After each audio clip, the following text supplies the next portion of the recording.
Nagpapasalamat din tayo dahil naitawid ho natin ang maayos ang nakaraan pong halalan, ito pong midterm elections.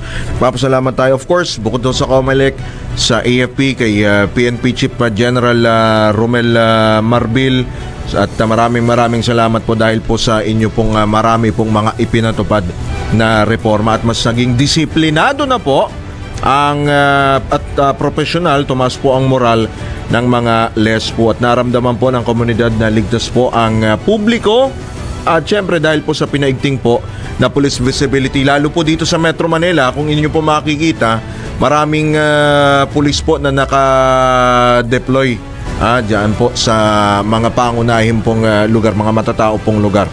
At syempre sa kanya pong termino ni General Marbil, ang motto po niya na sa bagong Pilipinas, ang gusto po ng LESPO ay ligtas ka. Yan po ay naging totoo naman po.